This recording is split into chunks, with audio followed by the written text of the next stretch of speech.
Convido os irmãos a abrirmos a palavra do Senhor, Evangelho de Lucas, capítulo 1, verso 46 ao verso 56. Esse texto ele é conhecido como Magnificat, ou Magnificado, né? Seria a tradução em português, porque a primeira palavra em latim, embora o Novo Testamento foi escrito em grego, mas quando traduziu-se para o latim, o Novo Testamento, a primeira palavra na oração, no cântico Maria, é a palavra magnificado, ou engrandecido seja o Senhor. E aí, por tradição, esse texto ele é conhecido entre os teólogos por Magnificat, como um cântico que foi não somente cantado por Maria, mas também cantado pela igreja primitiva, a igreja do primeiro século, e na tradição da igreja cristã no decorrer dos séculos. A palavra do Senhor, ela nos diz assim, Evangelho de Lucas, capítulo 1, do verso 46 a 56. Então disse Maria: a minha alma engrandece ao Senhor, e o meu espírito se alegrou em Deus, meu Salvador, porque contemplou na humildade da sua serva, pois desde agora todas as gerações me considerarão bem-aventurada, porque o poderoso me fez grandes coisas. Santo é o seu nome. A sua misericórdia vai de geração em geração sobre os que o temem. Agiu com o seu braço valorosamente, dispersou os que no coração alimentavam pensamentos soberbos. Derribou do seu trono os poderosos e exaltou os humildes. Encheu de bens os famintos e despediu vazios os ricos. Amparou a Israel, seu servo, a fim de lembrar-se da sua misericórdia, a favor de Abraão e da sua descendência para sempre, como prometera aos nossos pais. Maria permaneceu cerca de 3 meses com Isabel e voltou para casa. Vamos orar mais uma vez. Nosso Deus e Pai, nós te agradecemos porque encontramos no registro da tua revelação a tua vontade, ó Deus, manifesta no seu Filho Jesus, usando a instrumentalidade de tua serva, em que, ó Deus, ela pôde revelar, ser instrumento de revelação, para dizer, ó Deus, como o Senhor poderosamente agiu, quem é o Senhor na sua fidelidade pactual, e a certeza que os teus servos, ó Deus, têm em esperar no cumprimento da aliança, das promessas da aliança do Senhor, pelo teu Filho Jesus. Abençoa-nos, ó Pai amado, para que tenhamos o entendimento correto do papel da tua serva na história da redenção, bem como, ó Deus, como que o Senhor Jesus, Ele é o centro, ó Deus, o mediador da aliança, e Ele, ó Deus, na sua obra, tornou-se a promessa da nossa redenção, a essência do Evangelho. Ensina-nos, ó Deus, a olhar para esse texto agora, de modo, ó Deus, que qualquer ensino errado, ele seja tirado do nosso coração, seja tirado, ó Deus, dos nossos pensamentos, escamas dos nossos olhos caiam e possamos, ó Deus, olhar e ver nitidamente, através da iluminação do teu Espírito, a verdade do teu Evangelho. E o nosso coração se renda diante do Senhor, nosso coração reconheça a tua grandeza e o nosso coração ame a tua verdade. Em nome de Jesus é que nós oramos. Amém. Meus irmãos, esse texto é a porção maior em que nós temos a participação de Maria, mãe do nosso Redentor Jesus, tendo no seu papel dentro da história da redenção, ela podendo então falar a respeito do que o Pai tinha feito por ela, do que Deus tinha feito nela, por ela e nela, bem como também o que Deus haveria de fazer agora a partir do seu Filho Jesus. Não a partir dela, mas a partir do seu Filho Jesus. A estrutura do texto nos lembra a narrativa lá de 1 Samuel, capítulo 2, do verso 1 ao verso 10. Se você pegar e ler os dois textos, você vai perceber que a argumentação, a oração de Ana e a oração de Maria são muito parecidas. Elas seguem mais ou menos os mesmos argumentos.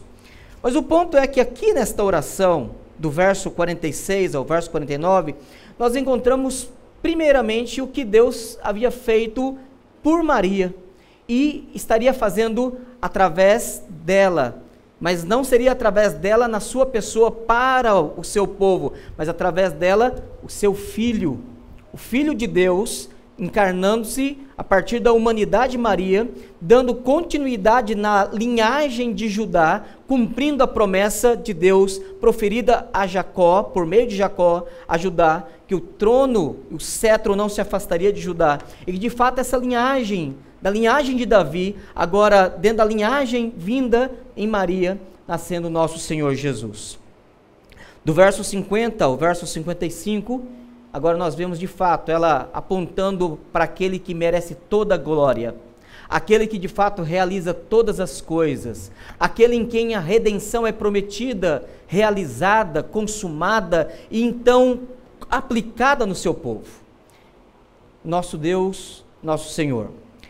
Nós devemos tomar cuidado aqui, porque dentro da revelação progressiva, dentro da revelação que ela é dada às partes, então ela, embora aponte para algo maior, e ela tem uma certa conexão ainda entre outras revelações que serão dadas, uma coisa que nós devemos observar e atentar e tomar cuidado, é que nem sempre o instrumento ou a pessoa por meio de quem a revelação estava sendo dada, nem sempre ela tinha toda a compreensão, ou a compreensão de toda a dimensão daquilo que estava sendo revelado através dela.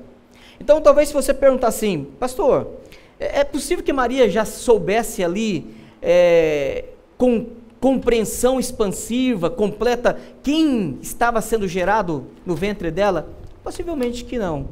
Mas ela já sabia o suficiente para crer, ela já sabia o suficiente para que, como uma crente, dentro da estrutura da administração da antiga aliança, ela pudesse entender que o Messias, o prometido, mesmo porque o anjo havia acabado de conversar com ela, Gabriel havia acabado de revelar a ela o que estava acontecendo com ela, o que estava sendo preparado na vida dela e quem estava sendo gerado ou gestado melhor no seu ventre, que era o Salvador, era o Messias. Esse processo, obviamente, ele vai sendo construído. Essa revelação ela vai sendo gradativamente com novas informações sendo acrescentadas durante o ministério de Jesus. E certamente Maria, que algumas vezes Lucas menciona que ela então parava para meditar naquilo que tinha sido dado para ela. E ela cria naquilo que havia sido lhe conferido. Mas, irmãos, quando nós falamos de Maria, há obviamente toda uma tradição. Nós vivemos num país em que existe uma tradição católica, uma tradição romana. E dentro dessa tradição nós temos extremos, né? Nós temos desde aqueles que realmente se devotam, adoram, embora usem o argumento de que não é adoração, e eu vou mencionar isso agora há pouco. Mas há também uma certa rejeição dos evangélicos, por vezes não justificada. Um anticatolicismo que fecha às vezes os olhos para o que a Bíblia diz. Obviamente nós não podemos venerar, nós não podemos adorar, nós não podemos ter nenhuma postura de devoção a Maria, porque nós estaríamos indo além do que as Escrituras nos permite, mas nós também não podemos rejeitá-la, ou rechaçá-la, ou por vezes tratá-la com desdém ou indiferença. Ela tem como Moisés, como Paulo, como Pedro, como os demais heróis da fé, e aqueles heróis que estão lá no capítulo 11 de Hebreus, na galeria dos heróis da fé, que recebem um certo louvor de Deus, dentro de Deus na sua graça, misericórdia, em produzir virtude neles, em produzir santidade neles e usá-los como instrumentos da redenção, e dentro da história da redenção, eles também precisam ter o seu lugar de honra e honrar a quem honra. Mas observe bem, dentro da história, eu vou apenas mencionar 4 doutrinas ou dogmas que se estabeleceram. Isso não é necessariamente exposição do texto, apenas para nós darmos introdução a esse assunto e que isso fique um pouco mais claro para nós. Aqueles que vêm de tradição romana, talvez assim, eu aprendi isso aí na catequese, né? Quem estudou em escola católica como eu, até o 4º ano, e que todas as sextas-feiras tinha que ser doutrinado pela igreja, isso é um problema de você participar de escola, de colocar seus filhos em escolas não confessionais ou não cristãs. E aí eu aprendi tudo da tradição romana. Sem contar que a parte da família do meu pai, a maioria é ainda romana, ainda é católica. Então a gente tem uma relação, a gente sabe o que se crê, como se conversa e assim por diante. 4 doutrinas elas foram estabelecidas. A primeira dela é a da chamada perpétua virgindade de Maria. Essa doutrina não se tem uma data de quando começou, mas o fato é que no 4º século depois de Cristo já se surgia no Ocidente alguns cultos de homenagem a Maria, já no 4º século depois de Cristo. A doutrina da virgindade perpétua, ou seja, de que Maria foi virgem antes, nós cremos que a Bíblia diz isso, mas essa doutrina da perpétua virgindade diz que Maria foi virgem antes, durante o parto, e após o parto ela ainda continuou sendo virgem, e que ela não teve nunca mais nenhuma relação sexual com José, ou nunca teve, nem antes, durante, nem depois, e que ela nunca mais teve filhos. E apesar de Marcos, Evangelho de Marcos e Mateus mencionar os irmãos de Jesus, a tradição romana diz que não, que eles eram primos, eles não eram de fato irmãos de sangue, filhos de Maria. Talvez, na melhor das hipóteses, fossem filhos de José de um outro casamento, mas não através de Maria, porque Maria continuou sendo virgem. Essa é uma primeiro ensino. O segundo ensino é o ensino de que Maria, ela continuou sendo, ou ela nasceu sem o pecado original. Ela nunca pecou, e ela então morreu sem pecado.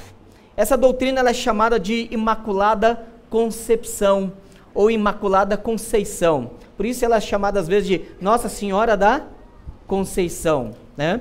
É dito então na tradição que os pais de Maria, segundo a tradição, Joaquim e Ana, conceberam ela sem pecado original, e ela nasceu santa, sem pecado. Aí você vai dizer, mas desde quando é ensinado isso? Desde 1854, quando o Papa Pio IX decretou uma doutrina chamada Inefabile Deus, né? O inaudito Deus, aquele que não pode ser pronunciado, e ele então atribui neste Inefabilis Deus a doutrina de que Maria ela é Imaculada Conceição. Essa doutrina obviamente teve rejeição, inclusive o próprio Tomás de Aquino, grande teólogo da Igreja Católica, disse, eu não creio nisso. Isso já era um ensino antigo, mas não era consenso da Igreja Católica até 1854, quando tornou-se um dogma Inefabilis Deus. A terceira doutrina em relação a Maria é chamada de Assunção de Maria, ou seja, ela nasceu sem pecado, ela continuou sempre virgem, e pelo fato dela não ter o pecado original e nunca ter praticado nenhum pecado atual, ela também não tinha a maldição do pecado. Então ela não precisava passar pela morte. E o que aconteceu com ela? O que aconteceu é que, segundo a tradição e a doutrina romana, ela foi assunta aos céus, ela foi glorificada, ela foi recebida nos céus, sem passar pela morte. O Papa Pio XII, em 1950, bem recente, né? 1950, decretou que, num documento chamado Munificentissimus Deus, ou o Deus que tudo tem poder para fazer, é a tradução dessa expressão, ele fez com que Maria fosse recebida no céu, porque ela, na sua perfeição, na sua impecabilidade, na sua pureza virginal, ela mereceu chegar ao céu sem passar pela morte. Isso inclusive está ensinado no Catecismo Romano, e foi decretado em 1950. A última doutrina, o último dogma romano a respeito de Maria, ele se dá em 1962, no Concílio Vaticano II, em que no Catecismo Romano, no Catecismo da Igreja Católica, o Catecismo reformulado em 1962, no Concílio Vaticano II, Maria é chamada de advogada, auxiliadora, protetora e medianeira da redenção da Igreja de Deus. Em 1987, João Paulo II o Karol Wojtyla, que foi o papa mais marista na história do catolicismo, e alguns de nós aqui teve convívio, né, durante a gestão dele, ele num documento chamado Redemptoris Mater Dei, ou a mãe de Deus que redime, né, ele diz de fato que Maria é corredentora. De lá para cá se criou um slogan, que é conhecida talvez de vocês, chamado Tudo com Jesus, Nada sem Maria. Bom, irmãos, o grande detalhe é que você tem então 4 dogmas que são usados, e o texto usado, sempre citado para apoiar essas 4 doutrinas, esse texto do Cântico de Maria. Todas as vezes em que Maria é mencionada, esse texto é recorrido para justificar esses 4 dogmas, de que ela é perpetuamente virgem, de que ela foi concebida sem pecado original e, consequentemente, teve toda uma vida sem pecado, de que ela então foi assunta aos céus, ela foi recebida no céu, porque ela não passou pela morte, não tendo a maldição do pecado e nunca pecado, obviamente, e que ela então teve virtudes, e a sua obediência e a sua perfeição e a sua humildade, toda a sua consagração a Cristo, ao Pai e ao Espírito Santo, a fez quase como que uma 4ª pessoa participando da redenção juntamente à Trindade, e ela é chamada de corredentora ao lado de Cristo, e de que então ela tem munus, ela tem crédito, ela realizou o que é chamado na teologia romana de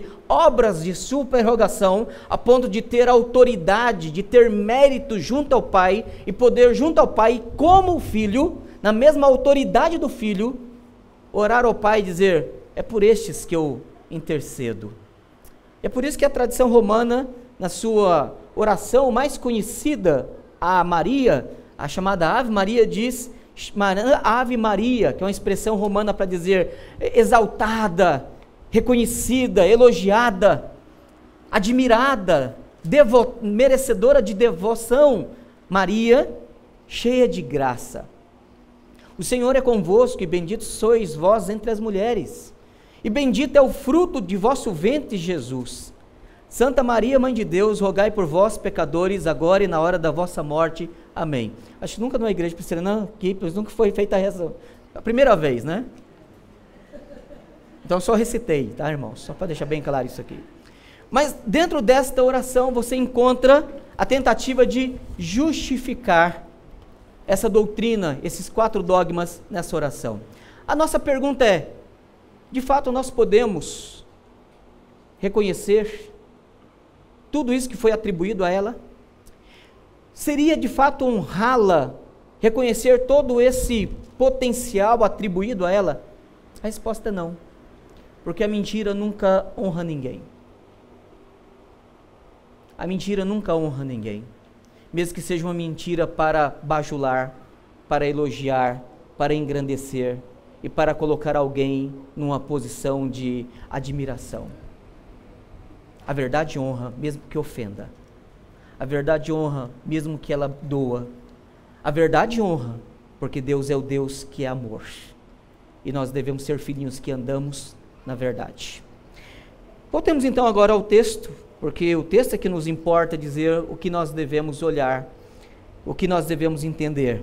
Para quem Maria, nesse momento, como instrumento de revelação, e o Espírito Santo falando na boca dela, iluminando, e nesse momento revelando, o que de fato nós devemos adorar.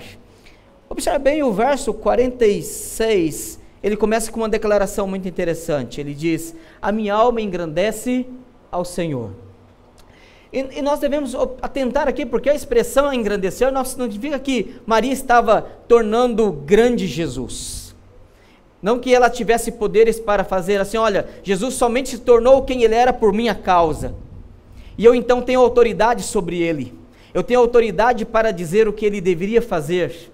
Lá na boda da Ganadeia, eu dizia isso, olha, acabou o vinho, vai lá e faz alguma coisa. Não foi isso, a ideia não é essa. A expressão, minha alma engrandece o Senhor, ela simplesmente faz parte de todas as expressões, como outras expressões, como nós glorificamos a Deus, nós bendizemos a Deus. A ideia não significa que nós bendizer a Deus literalmente significa abençoar a Deus. Só que as nossas traduções traduzem bendizer. Bendizer significa apenas falar bem. Falar bem significa apenas descrever, reconhecer, falar aquilo que Deus é, aquilo que Deus faz. E Ele que é o sumo bem, Ele que é perfeito em todas as suas obras, nós temos então apenas o que é bom a falar do seu nome. E nesse sentido nós estamos bendizendo. É nesse mesmo sentido em que Deus que é grande, Deus que é imenso, Deus que é eterno, Deus que é imensurável, ao falar o que Ele é, ao falar da perfeição dos seus atributos, nós não estamos tornando Ele mais do que Ele é, nós estamos apenas dizendo o quanto Ele é. Então é nesse sentido que Maria está dizendo, a minha alma engrandece o Senhor. Ela estava aqui nesse sentido sim, dizendo, eu reconheço quem Tu és, eu reconheço a Tua grandeza, eu reconheço a Tua portentade, eu reconheço a Sua majestade, e o meu espírito se alegra em Deus, meu Salvador. E aqui nós precisamos atentar para o primeiro ponto. Ela reconhece como todos os demais eleitos de Deus, todos os demais pecadores, todos os demais que carecem de salvação, que o Senhor é o seu Salvador. Ela não poderia ser corredentora, ela não poderia ser assunta aos céus, não poderia ser dito que ela é Imaculada Conceição, porque ela reconhece no Senhor que Ele é o seu Salvador. Somente reconhece a salvação aquele que está perdido, somente reconhece o necessário Salvador de redenção, de perdão, de reconciliação, aquele que está afastado, aquele que está numa situação de carência de misericórdia.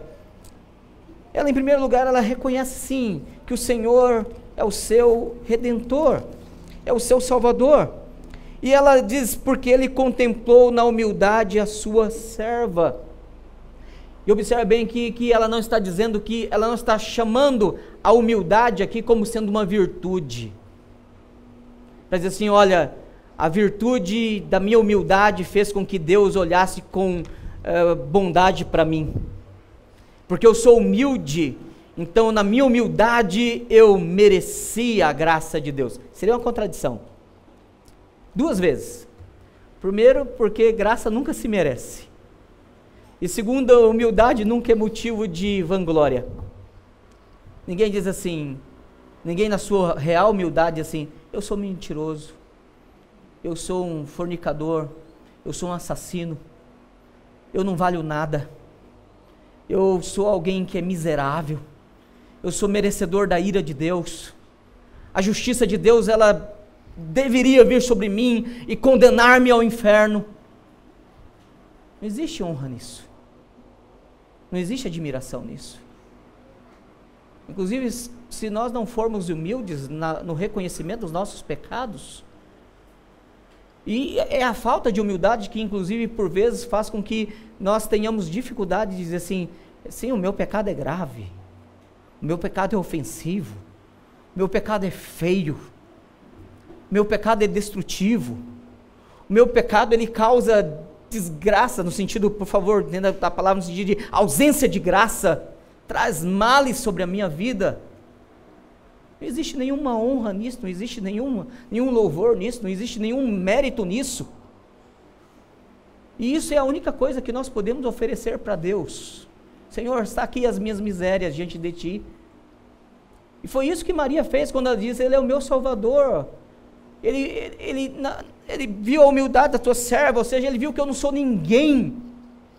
Ele viu que eu não tinha nada para dar para ele, eu não tinha nada para lhe oferecer. E é interessante porque quando o anjo aparece a ela, Gabriel aparece a ela, no capítulo 1, verso 28, ele diz assim, entrando o anjo onde ela estava, disse, alegra-te, porque esse é o efeito da graça, alegria.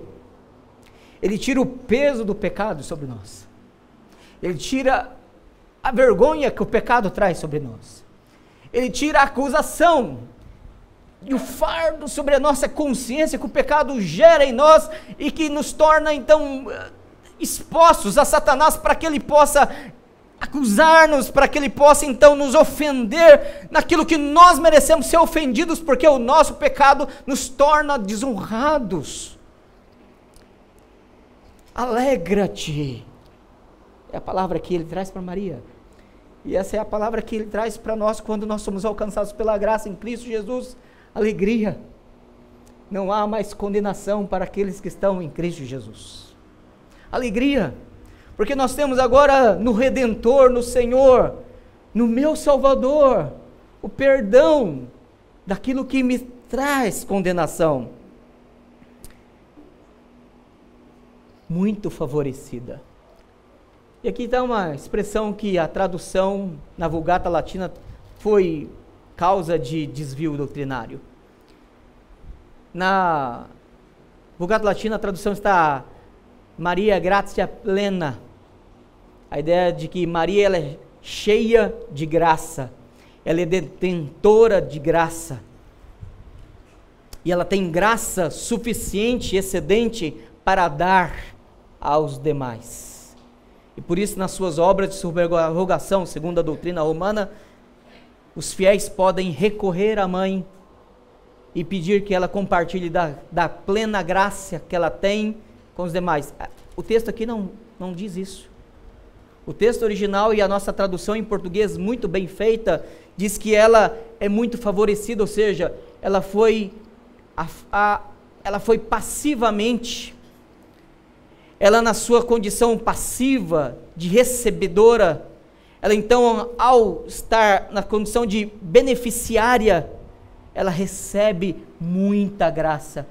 E a muita graça não é porque ela mereceu, mas a muita graça é por causa daquele que nela estaria habitando no ventre, sendo concebido, sendo então gerado e podendo então ser gestado até que ele pudesse nascer e pudesse então cumprir a promessa de que uma virgem daria luz ao Filho de Deus. Mas observe bem que ela se perturbou muito. Verso 29 do capítulo 1 também diz isso. Porém, ela ao ouvir estas coisas, o seu coração se perturba. E se perturba porque, obviamente, ela sabia quem ela era. Ela, como qualquer pecador iluminado pela graça de Deus, saberia então que ela não poderia, ela não teria nada em termos de virtude para poder ter um ente santo, o Filho de Deus, o Messias sendo gerado nela. Irmãos, obviamente, o nosso Redentor, na sua humanidade, hoje ele está no céu, à destra de Deus Pai, e ali ele, em todos os seus méritos, na sua glória, ele intercede por nós.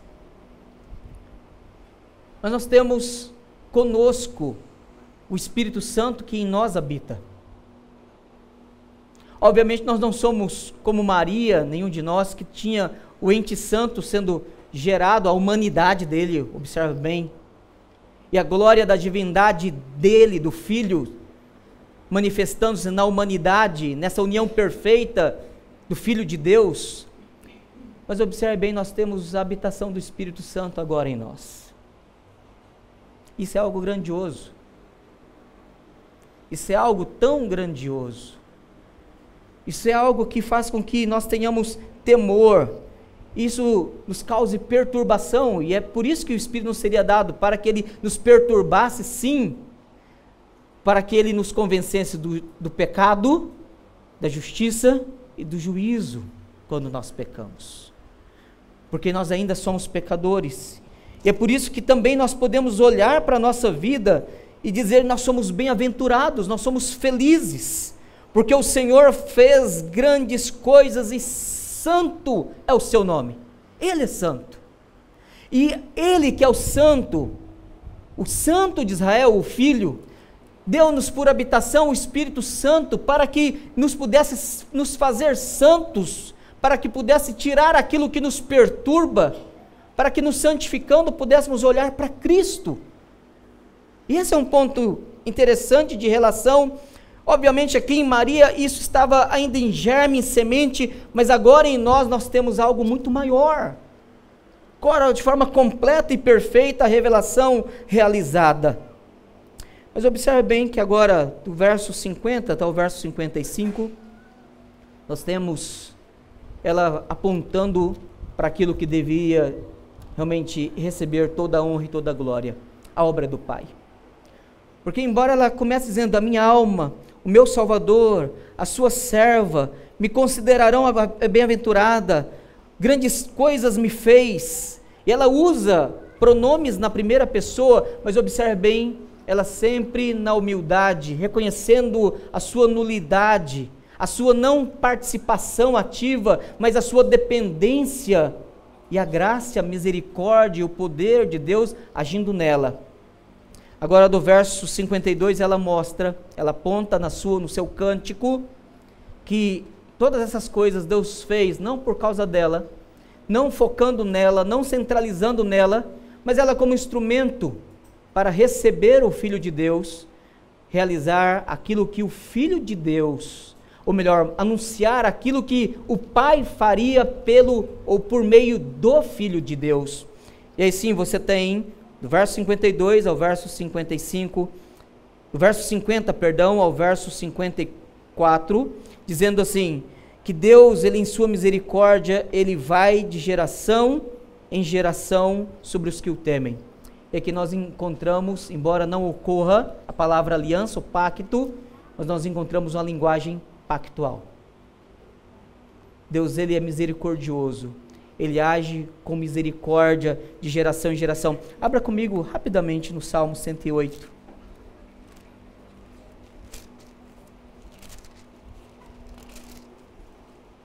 Perdão, Salmo 118.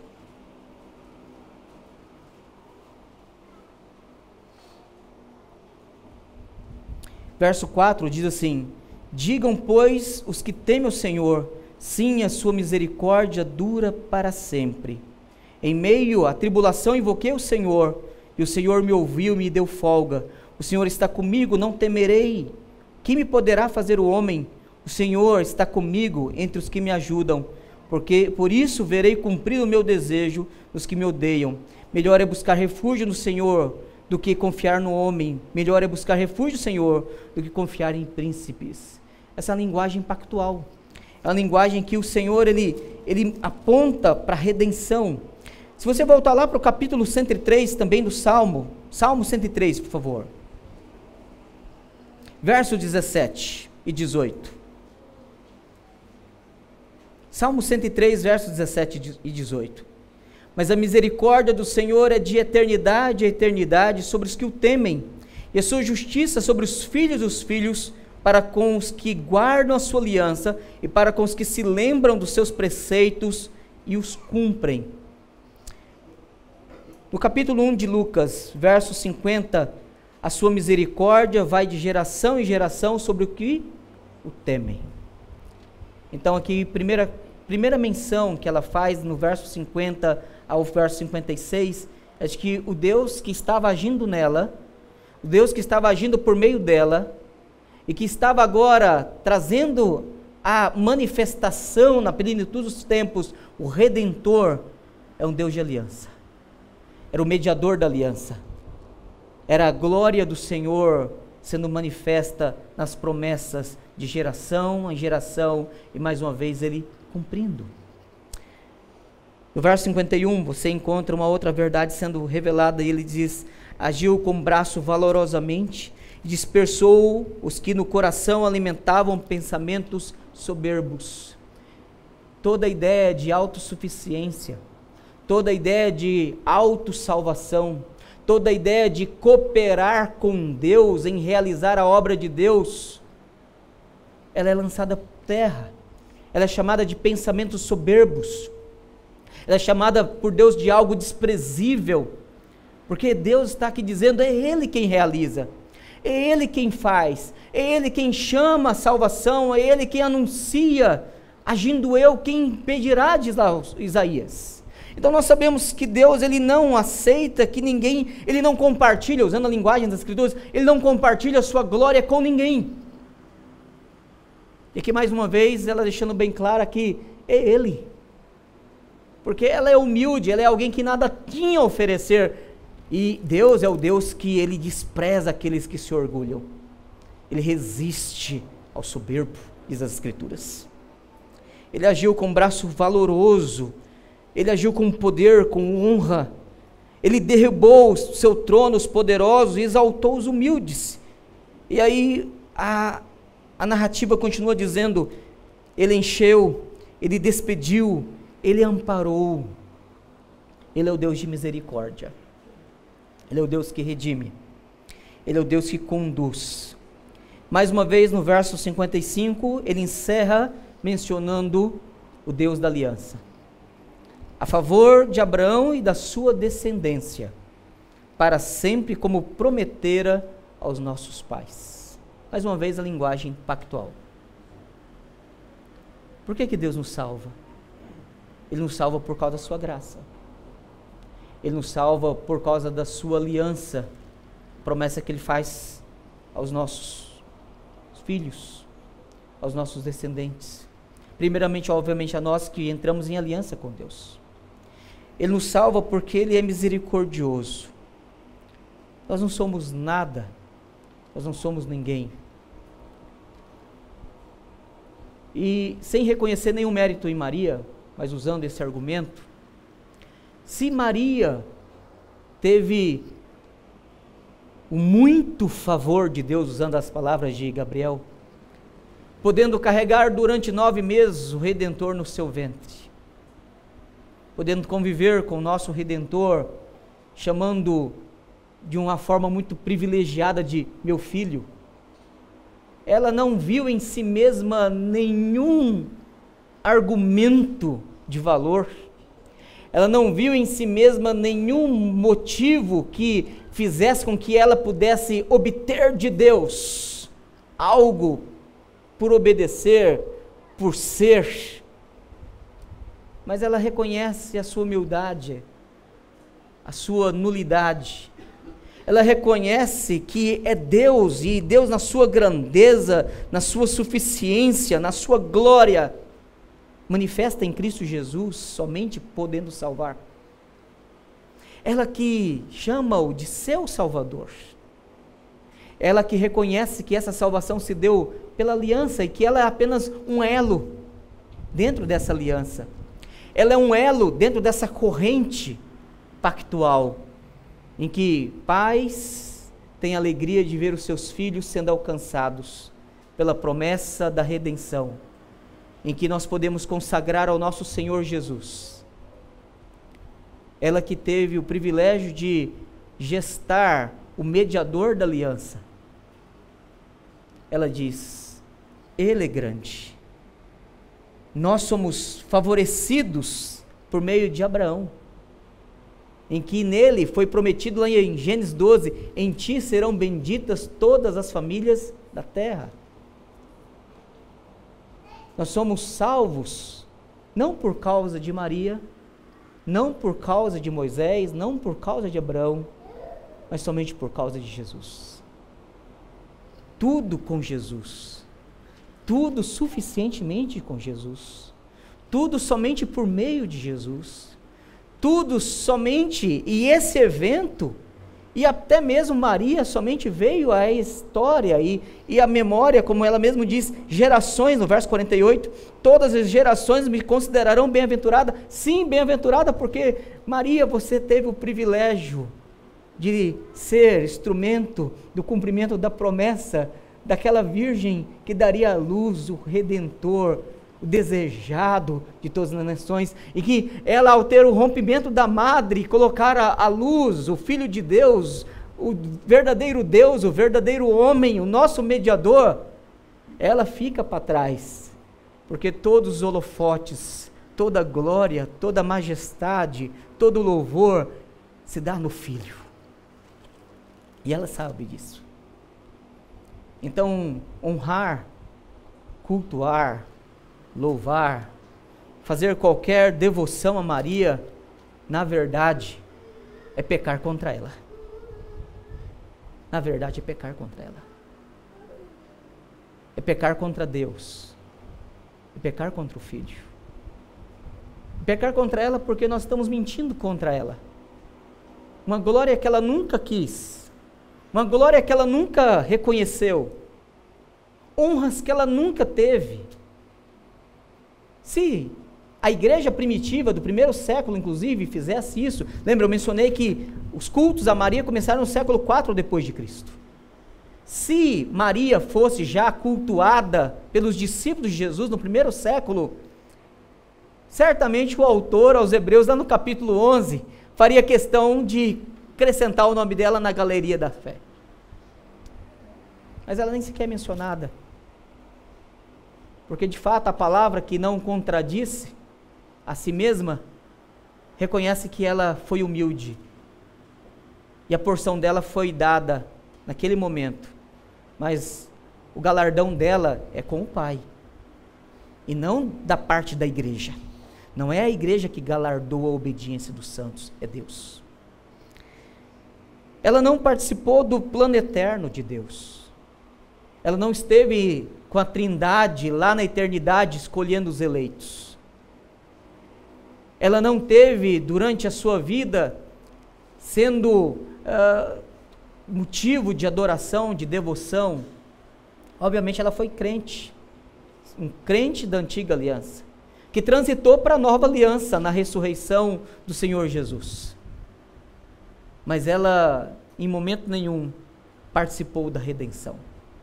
Ela não morreu, ela não ressuscitou, ela não recebeu sobre si os nossos pecados e as nossas dores.